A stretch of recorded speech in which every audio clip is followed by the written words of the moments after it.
Well, Happy New Year, everybody. What's going on? I'm Eddie Benningfield, joined with Joe Rodriguez. We're here with the Runners Rising Project, and we are joined today with Conference USA's Freshman of the Year, Kevorian Barnes. Kevorian, what's going on? How are you doing?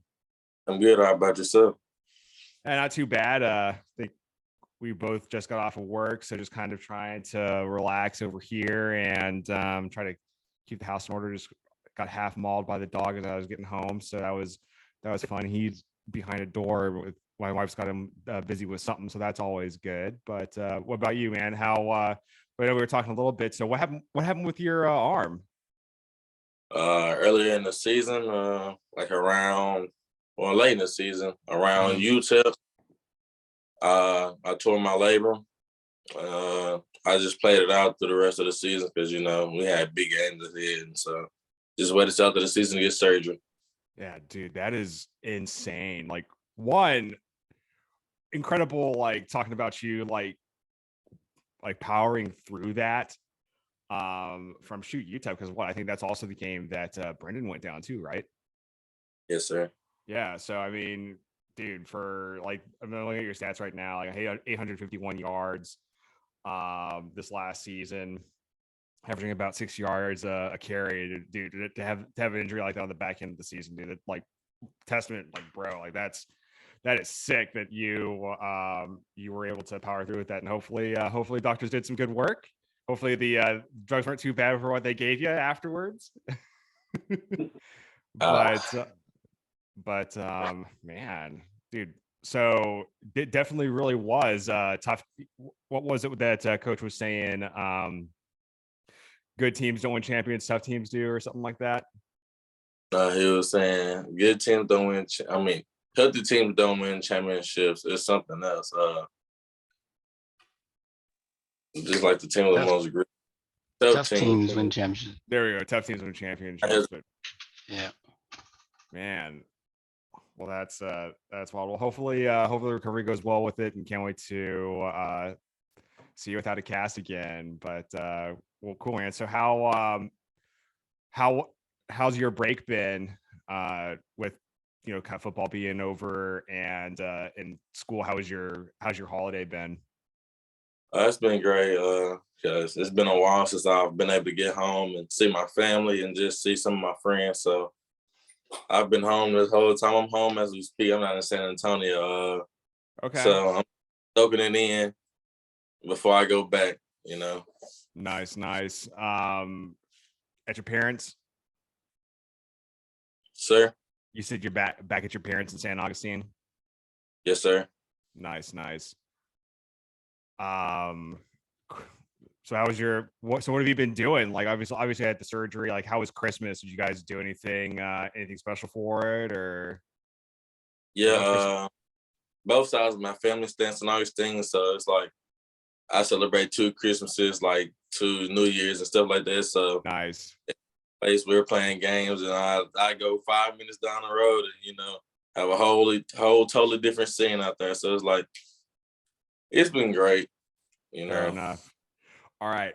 So to not cause any controversy in the family, but who's got the best food out of the family split? I plead the fifth. I won't get into that. Fair enough. Smart man. Yeah, dude. I used to, yeah, I feel you on the kind of the split family Christmas and whatever. Like my mom has some like really amazing food. But then my dad's one of his ex-wives, like she was a great cook and at times was better than my mom's, and I would never ever tell that to my mom.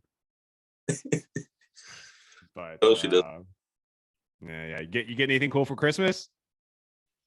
No, I'm just blessed to be here. I don't too much ask my parents for anything. No, for sure, for If sure. they're very capable of giving it to me, but I just be happy to be around them, and they've blessed me enough to put me in a position of where I'm at. So I don't too much ask for anything. No, I respect that. Hopefully, I can get them something in a couple of Yeah. years. Oh, dude, absolutely. Um, Blythe, I was gonna ask. So, I guess what would be the one thing that your mom would want, like the ultimate Christmas gift for your mother? That's a tough one because just listening to her talk about everything she talk about her front porch right now. Like a little swing, like not a swing set, but one of them long swings that you lay in. I can't think of. Dude, I know what you're talking about. It's like it's not the long swing, but it's like a porch swing. Yeah. I think that's what it is. She wants one of those. She wants a lot. Nice. So, dude, I got you the hookup for because we got some Amazon ones that are awesome.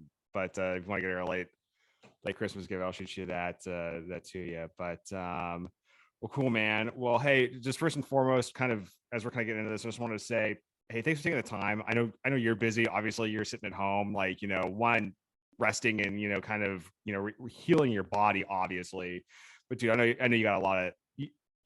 This is your time, and I appreciate you taking the opportunity to work with us and do this. And kind of for everybody, for those of you who don't know, this is part of an NIL agreement that we do have with Kevorian. He's one of our official athletes.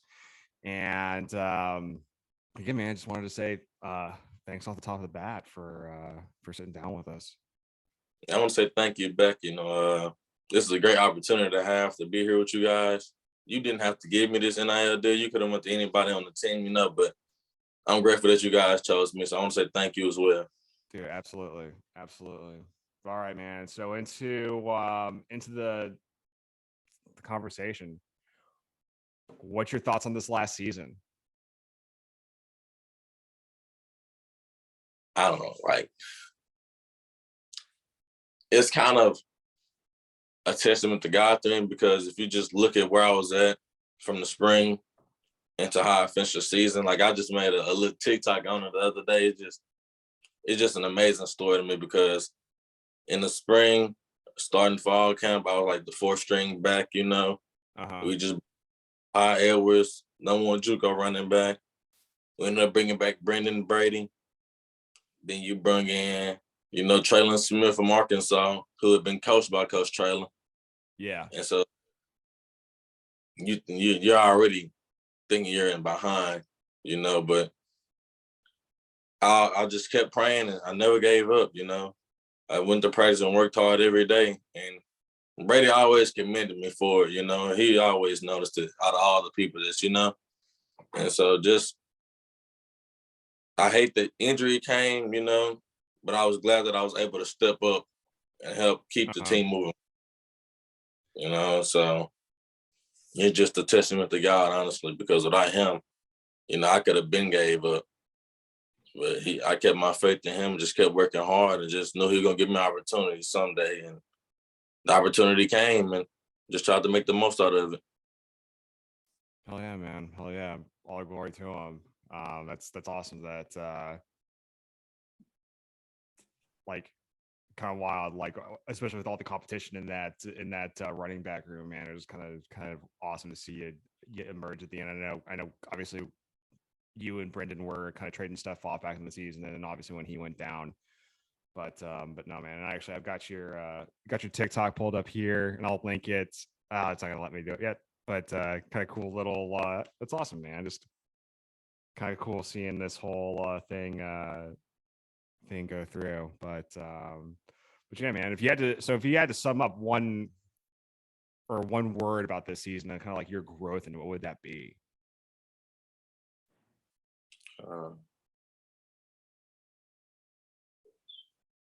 Just blessed, Yeah, no, for sure.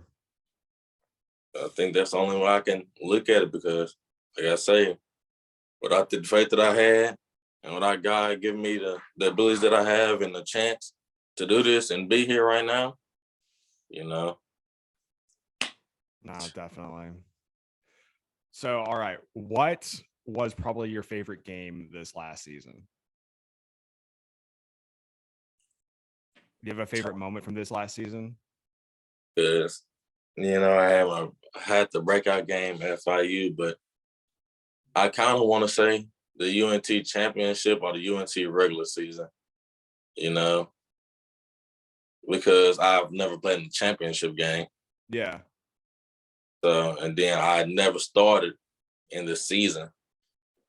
So that was like a big step up to me for like everything. You know, I'm not gonna say overwhelmed before the game, but you know, it didn't hit me until I'm walking out the tunnel. You know, Oh, like dude, okay, I'm sure that's super emotional, man. Like that's got. I can only imagine like what was going on in your mind. Like, but it was pretty. Was it pretty awesome? I'm gonna say a little bit of awesome, but you know, at the same time, I'm human, so I had the Yeah, butterfly.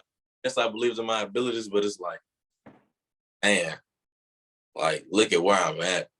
yeah. You know, I'm finna go out here and start in the conference championship game in college football at the D1 level. I'm just a kid from a 2A school, small town, you know, and to Mm-hmm. be able to just, you know, it was a blessing. I was happy, and then I was also scared, you know, Yeah, because like never been in this position before.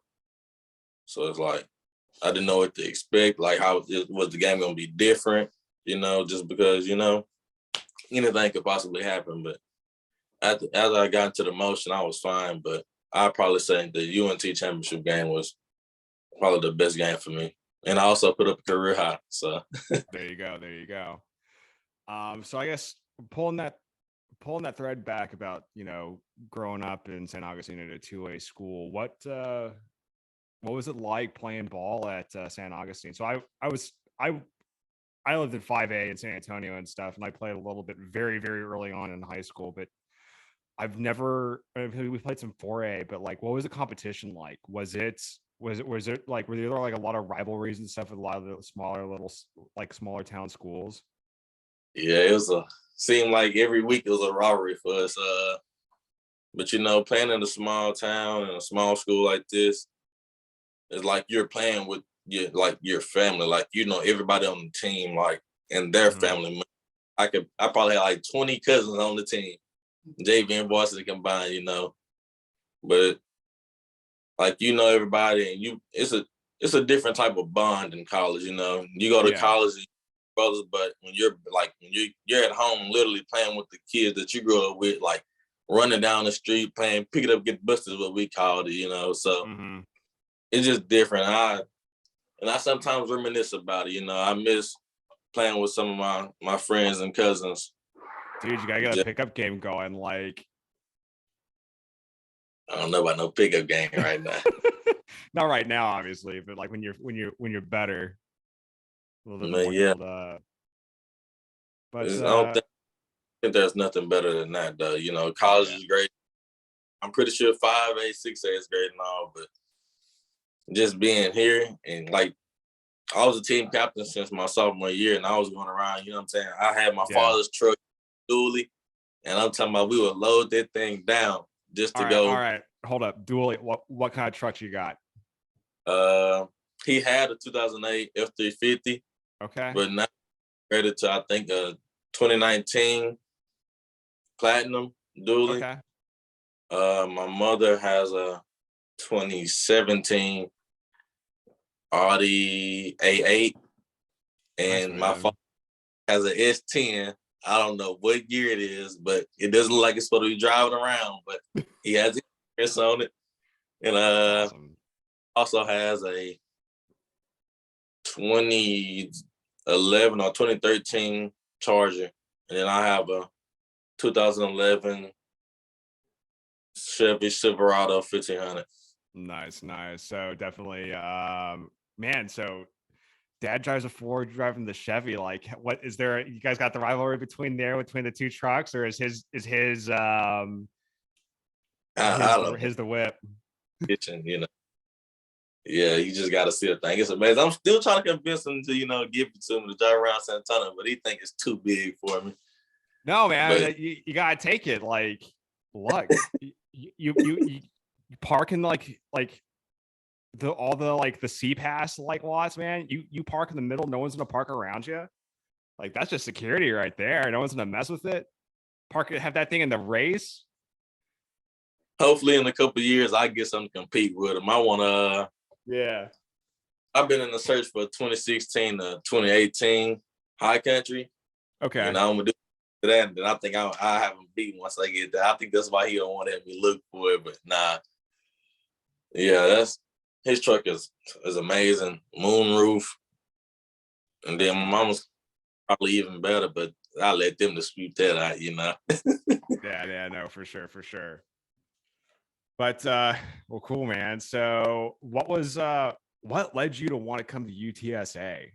I mean, St. Augustine out in, East Texas, like, I mean, it's not middle of the state, but like what was the draw to coming out to the Roadrunners? Uh,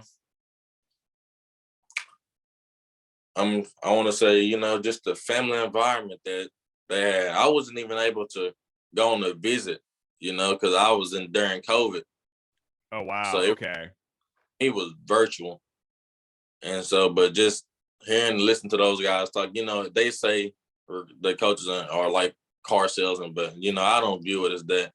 Yeah. I feel like they were being real with me, Then on top of that, you just gotta look at where Coach Taylor from, like some of the staff. Even my running back coach is from East Texas, So it's like it always gave me that home feeling.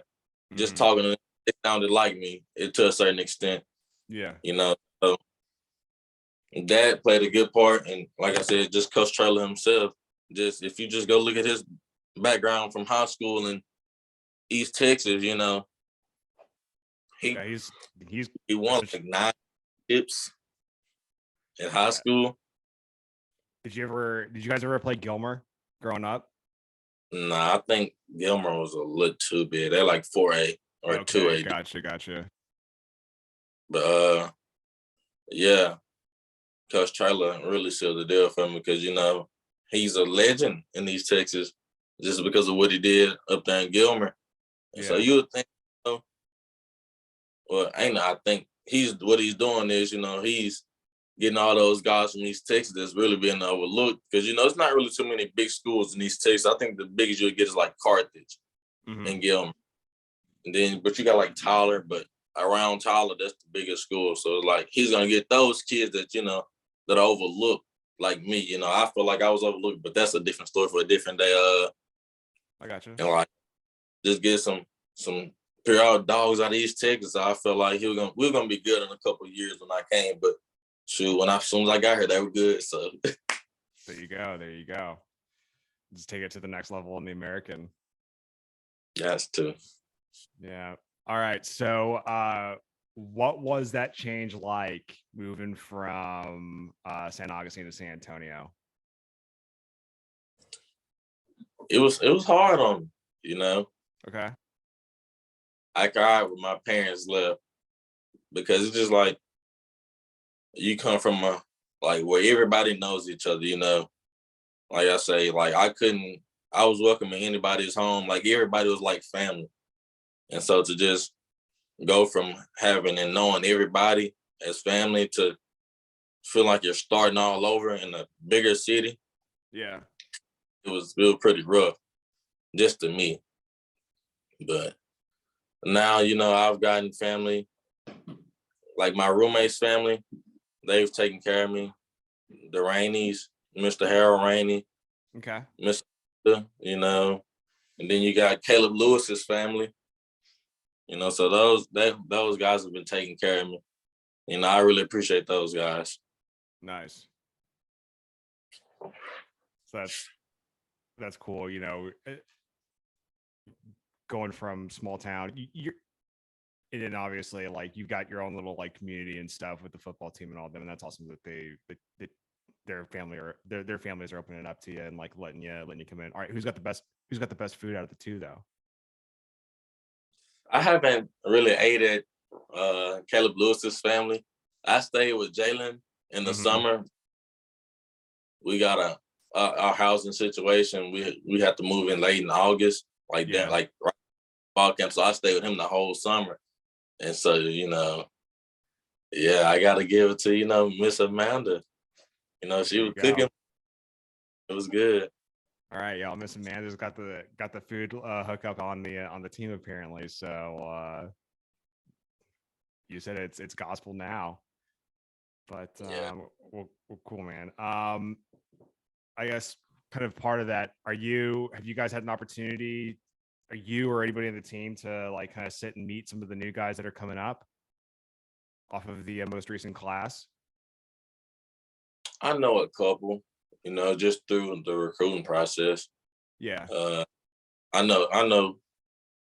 Yeah, I met all three of the running backs that's coming in. I know for sure. I know I met David from North Shore, and that was about like the only four that I really just got in touch with. Then we got the another receiver out of East Texas that I watched him. I haven't been able to reach out to him yet, but Yeah. shout out to him. But yeah, I've reached out to a couple, but like since I've been gone, I haven't been able to just see them. Yeah, no, I feel you. Cool, man. All right. So I guess obviously with the injury, but I guess once you're out of the cast and stuff or shoot, leg work and stuff, what is something that during this off season that you're looking to focus on developing? Anything in particular that you're trying to like tamp down or for myself, or like it's just for the team in general? Or just for you? Like what are you focusing on to improve? Really, just trying to get power back in my arm and shoulder, being I had surgery, it's like starting all over. I can move it a little bit, but yeah, just trying to get back healthy and 100% during this break is really my main goal, and then just continuing to remember the plays, because I feel like that's what kept me out for a long period of time. I come from a small school, we had probably like 10 plays to actually know and play football. That's what held me back. So I got to stay on top of that, just remembering the plays and remember my assignments and knowing what to do and how to do it at 100%. So yeah, plays and getting back healthy. Gotcha.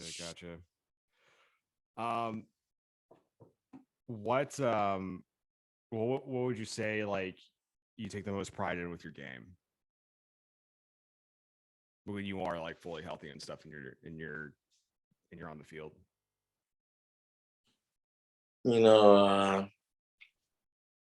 I always talk smack to my teammates about, my speed. And so that's why I'm about to just stick with, because, I didn't really just run people over in high school, because, you get a kid like me, you really not trying to hit them up top. So yeah, I'm gonna say speed, but that's what shocked me, really, to run people over, the power. Yeah. Do you have did you have a background in track and field by chance? I did. Okay. My freshman year, I was on the state relay team, the 4x200. Sophomore year, we got blew out in the 4x4, but I had an injury that year in like district. My junior year was COVID, and then my senior year, I was supposed to win it all in the open 200, and we had also made it in both relays, but I got to regionals, and that's when I fractured my foot before I came. Oh, damn, yeah. I got the open 200. Yeah. You there? Okay, cool. Got you back. So was the 200 your favorite event? I would say, because I never really ran 100, because I feel like I always had a slow start and I didn't know how to come out of the blocks real good. And then on top of that, my mama was a 200 runner, so I just like to. Oh, no kidding. Okay. Since she ran the 200 in high school, I just wanted to go and run it as well and try to win state in that. Yeah. What was your fastest 400? Or hell, your fastest 200 as well? 400. I never really ran the open. It was always a split. My fastest split was like a 50. And I could never get it under 49. But the last time I ran that was my sophomore year. So I didn't run the 400 anymore after my sophomore year. My fastest two, but it was the last home track meet. Excuse me. Yep. I ran a 21.8. Okay. But at the time, I feel like I could have ran faster now that I look back at it because I've been dealing with my foot the whole track season. Like just Yeah. not knowing fracture. I didn't want to go get it looked out, I was just gonna get it looked out after track, but ended up fracturing some more. So I think I ran with a fractured foot my whole senior year. And I was just taking Nuts. ibuprofens and stuff to keep the pain down. But like, I wasn't even able to do handoffs the day before track meets because my foot be hurting so bad from like the preparation before. So I feel like a 21.8 is what I got in the books, but I feel like I was faster. Yeah. Well, shoot. Hopefully that a couple of years here we'll see it on a combine or something. See what you got on a 40. Oh See what yeah, it's like. I'm trying to think. It was my last 40 time. I still don't, but if I'm not mistaken, Coach Follow had told me I ran a 4.38 or 4.39. Man, that's impressive. But like I said, I'm skeptical of it. But I know for sure I can give a lower 4.4. Yeah, no, definitely. So do you think with that background in track and field, did that help you as a football player? And specifically like as a running back? It definitely helps. I always tell the kids around here, it's an Augustine, that you got to run track just because it helps build speed, it helps build that twitch. Yeah. That's why I feel like I'm so explosive because, working on them block starts got me going, got me a little twitchy. Uh-huh. So just the track definitely helped a lot. Nice. All right, man. So a couple some more serious questions and talking about like life and stuff. So who would you credit like the most that you've like, who's your biggest mentor and the person you've learned the most from about life from? B. Brady, Okay. like I was up there in college, I would say B. Brady. Because, it was, I say I was going through some rough times up there. Yeah. And able to reach out to him and Kadrick Cobbs, just able to reach out to them guys and able to just talk to them at any time. That was always available for me, So I'm going to say Brendan Brady and Kadrick Cobbs. Nice, man. Kadrick's got his own church, right? He does. Like Pound the Rock. Yeah. Pound the Rock. Nice. He any good? Great. Nice. Like, he puts it to where, young people my age, you really don't just, we've stewed away from church, but, he's helped me get back into that rhythm and, he puts it to where I can understand it, not just reading it. Like, he gives me examples and other definitions and stuff for him. So it's like, I think he's great. I just think he's great at whatever he does, though. Good deal. What's the greatest lesson you've learned so far in your life? Can you say that for me one more time? What's the greatest lesson that you've learned so far in your life? Honestly, that, my mama always told me, but it's like, you're not on your own time, you're on God's time, and you can't try to rush things or do things without him or by yourself because, he'll find a way to humble you and let you know that you need him. Yeah. And so, I think that was with this season. I was always talking to my parents about me, and just, trying to speed up the process of getting out there on the field when, he had a plan all along. So, yeah, it's just God's timing. Yeah. It would be what I would go to. So I guess with that, and in the plan, if it were, what do you hope to see out of next season? Or is that way too far in the future? Next season, it's not too far. That's coming up here in a couple months now that we look at it. But yeah, I just want to come out and just be able to help the team win the AAC, Definitely. And, I want the things that I want. I want to be able to rotate the backs that that we have.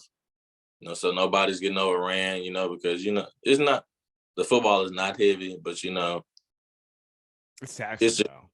like I feel like I played better rotating with Brendan Brady because I was always 100% when I went in. I wasn't tired from like drives because like the championship game we had a 20-play drive, but it's like then the next drive I just kind of got tired, and so just being able to rotate backs like that, be fresh, just percent. I feel like we'd be more dangerous as a room. So I'm going to try to help the guys with all the plays. People look at it as a competition, but, I see it as an opportunity to get better because iron sharpens iron, Yes, and if people step away from competition, this is not the business for them. But I don't think none of the guys that's coming in is going to step away. So hopefully we all get better as a room, as a room in particular and individuals, and be able to lead this team to another championship. Definitely, man. Definitely. And we'll be rooting for y'all to do some awesome things. Cool. All right. So guys, we're kind of hitting up on time here. I got some silly questions for you, but all right. This is the one thing we ask everybody. Where is your favorite taco joint in San Antonio? And what taco are you ordering? I can't really think of the name of it because it's been a while since I've been there. But it's not right down the road from campus. It's like 2 rows down. And I get all of them. I get the head. I get all that.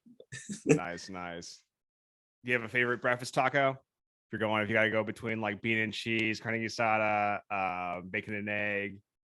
I've never been a big breakfast guy, but since I've gotten here, I'm gonna say the bacon and egg with a little bit of sauce. Can't beat that.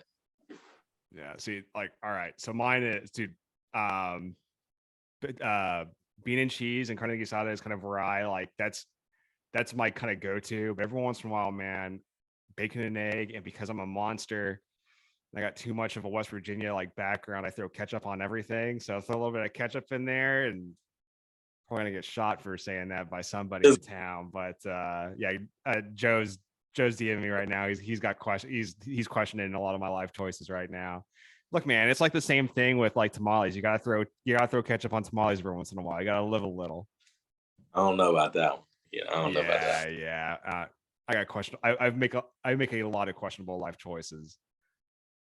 But all right. So I always kind of do this.